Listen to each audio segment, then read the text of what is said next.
Shreya's Future City Developers presents Vijayawada Utsav Expo launch చేశారు బాలబాబు గారు. over to you.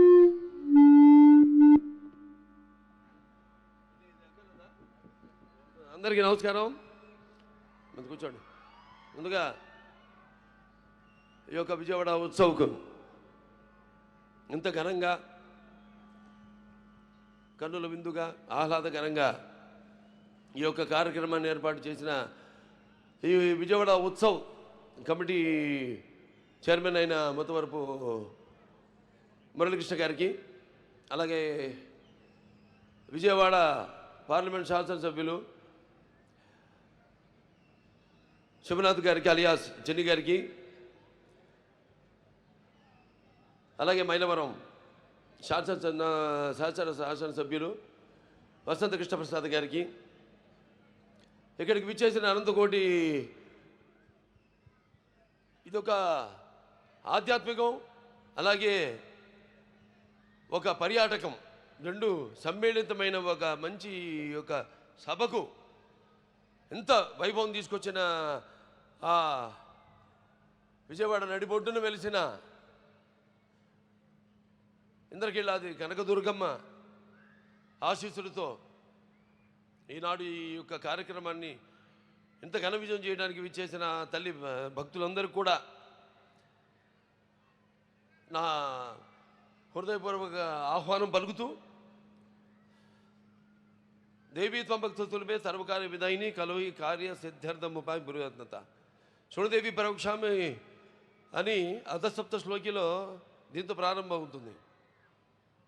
శుభాచ దేవీత్వం భక్తులపై సర్వకార్య విధాయిని కలోయి కార్య సిద్ధార్థముపై గురురత్నత శృణుదేవి పరోక్షామి కుంజికా స్తోత్రమంతో మేన ప్రభావిణ జండి చాప శుభ భవేత్. అటువంటి సర్వంగళ మంగళేశివే సర్వార్థ సాధికే శరణ్య త్రయంబకే గౌరీ నారాయణి నమోస్తుతే సర్వబాధ ప్రశమనం త్రైలోక్య సైక్లేశ్వరి ఏవమేవ త్వయా కార్యమస్వద్వైరి వినాశనం. అటువంటి ఆ ఇంద్రకీలాదులు వెలిసిన ఆ దుర్గమ్మ ఆశీస్సులు అందరిపైన ఆవిడ కరుణా కటాక్ష వీక్షణాలను ప్రసరింపజేయాలని ప్రార్థిస్తూ, మరి ఈనాడు ఈ యొక్క శరన్నవరాత్రులు సందర్భంగా మొన్ననే ఈ యొక్క ఇది సాంస్కృతిక వేదిక, ఇంతకుముందు ఇది 5వ సభ ఇప్పుడు జరిగేది. అంటే ఇంతకుముందు పున్నమి ఘాట్ దగ్గర ప్రారంభించి ఈనాడు ఇక్కడ ఈ సాంస్కృతిక కార్యక్రమం అది 11 రోజులు జరుగుతుంది. ఇదేమో 46 రోజులు ఈ యొక్క కార్యక్రమాన్ని ఏర్పాటు చేయడం జరిగింది. ముందుగా మరి శరన్నవరాత్రులు అనగానే ముందు మనకి ఈ యొక్క శ్రీ లలిత త్రిపుర సుందరితో మొదలయ్యి దాని తర్వాత గౌరీమాత అయితేనేమి, అలా ఈ చివరికి మహిషాసుర మర్దినితో పూర్తవుతున్న కాబోతున్న ఈ యొక్క క్షేత్రానికి ఇవాళ ప్రతి సంవత్సరం ఎంతో వేలాది మంది భక్తులు రావడం, దీక్ష పూని ఇక్కడికి రావడం, మహిషాసుర మర్దిని అయితేనేమి, గాయత్రి మాత అయితేనేమి, లేకపోతే అన్నపూర్ణమ్మ అయితేనేమి, అలాగే కాచాయిని దేవి, అలాగే మహాలక్ష్మి అయితేనేమి, ఇవాళ మరి లలిత దేవి అయితేనేమి, రేపు చండీదేవి అయితేనేమి, తర్వాత సరస్వతీదేవి, దుర్గామాత, అలాగే ఈ మహిషాసుర మర్దిని, ఇలా ఈ 11 రోజులు 11 అవతారాల్లో ఆవిడని అలంకరించి జరుపుకుంటున్న ఈ యొక్క తరుణంలో, అలాగే ఈ యొక్క రాష్ట్రం విజయవాడ వైబ్రెంట్గా ఈనాడు ఇక్కడ ఈ యొక్క సాంస్కృతిక కార్యక్రమాన్ని ఇంత అద్భుతంగా ఏర్పాటు చేసినందుకు అంటే సంకల్ప బలియే ఉంటాం. మనం చేసే మంచి పని అయినా ఆ ప్రకృతి అలాగా దేవుళ్ళందరూ సహకరిస్తారని ఎంత అద్భుతంగా ఈ కార్యక్రమం ఈరోజు చూస్తున్నాం మనం. ఎప్పటికప్పుడు ప్రతి వాళ్ళల్లో ఒక భయం, ఎప్పుడు ఎక్కడ వర్షం పడుతుంది, ఎక్కడ ఏ ఆటంకం కలుగుతుంది కార్యక్రమాలకని. అటువంటి దేవి కృప వల్ల అంత దిగ్విజయంగా విజయవంతంగా జరుగుతుంది ఈ కార్యక్రమం. అంతే సంకల్ప బలీయం అంటాను.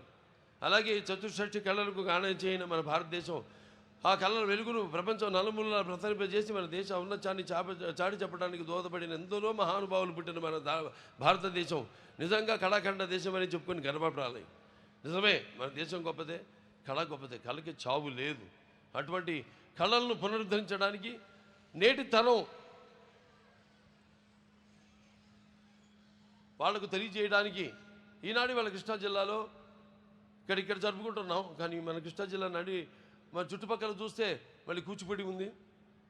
అలాగే ఈ మన ఈ బొమ్మలు తోలు బొమ్మల ఆటలకి అయితేనేమి అన్నిటికీ ఎంతో ప్రసిద్ధమైన మన ఈ కృష్ణా జిల్లా. అందున ఇక్కడ విజయవాడలో ఈ కార్యక్రమం జరుపుకోవడం అంటే ఇక్కడ ముఖ్యంగా చెప్పారు సినిమాలు కూడా ఇది ఒక కేంద్ర బిందువు అని. విజయవాడ ఆ రోజులు గుర్తొస్తాయి.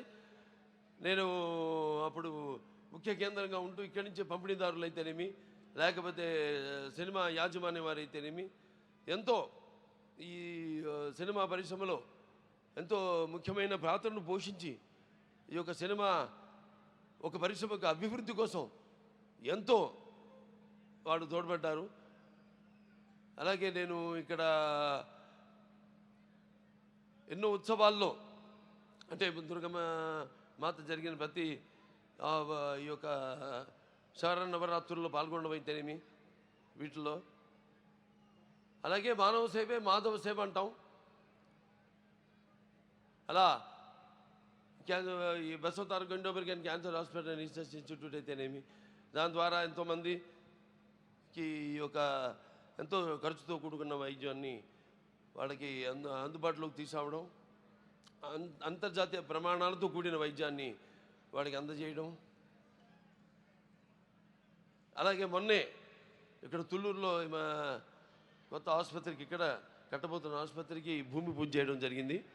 త్వరలోనే త్వరగతిలో అమ్మవారి ఆశీస్సులతో ఆసుపత్రిని కూడా పూర్తి చేసి ఆ యొక్క వైద్య సౌకర్యాన్ని మీ అందరూ కూడా అందజేస్తామని ఈ సందర్భంగా తెలియజేసుకుంటూ మరి వాళ్ళ అందరి చూపు మన ఆంధ్రప్రదేశ్ రాష్ట్రంపైనే ఉంది. ఎందుకంటే దానికి బ్రాండు చంద్రబాబు నాయుడు గారు, మన ముఖ్యమంత్రి చంద్రబాబు నాయుడు గారు. ఆయన నాయకత్వంలో తప్పకుండా త్వరగతిని అమ్మవారి ఆశీస్సులతో ఈ యొక్క రాష్ట్రం త్వరగతిన అభివృద్ధి చెంది ఎన్నో ఆటంకాలు ఉన్నాయి, ఎన్నో ఈ యొక్క ఆర్థిక సమస్యలు ఉన్నాయి మనకి. వాటిలన్నింటినీ అధిగమించి రాష్ట్ర అభివృద్ధి కోసం 24 గంటలు పనిచేస్తున్నాడు ఆయన. తప్పకుండా ఈ యొక్క ఆయనకున్న అనుభవంతో అయితేనేమి లేకపోతే ఆయనకున్న పరిజ్ఞానంతో అయితేనేమి ఈ యొక్క రాష్ట్రం త్వరగతిన ముందడుగున మన భారతదేశపు పట్టంలోనే సువర్ణాక్షరాలతో లిఖింపబడిలా త్వరగతిన అభివృద్ధి చెందుతుంది అని సందర్భంగా తెలియజేసుకుంటూ మరొకసారి ఈ యొక్క మంచి కార్యక్రమానికి నన్ను ఆహ్వానించినందుకు కమిటీ చైర్మన్ ముత్తవరపు మురళీకృష్ణ గారికి, అలాగే మా పార్లమెంట్ శాసనసభ్యులు శివనాథ్ గారికి, జిని గారికి, అలాగే ఇక్కడ మైలవరపు శాసనసభ్యులు వసంతకృష్ణ ప్రసాద్ గారికి అందరికీ, అలాగే ముఖ్యంగా ఈ సాంస్కృతిక కార్యక్రమంలో పాల్గొంటున్న నా తోటి కళాకారులందరికీ కూడా నా అభినందనలు తెలియజేసుకుంటూ నా కృతజ్ఞతలు తెలియజేసుకుంటూ నేను సెలవు తీసుకుంటున్నాను. Thank you. జై బాలయ్య.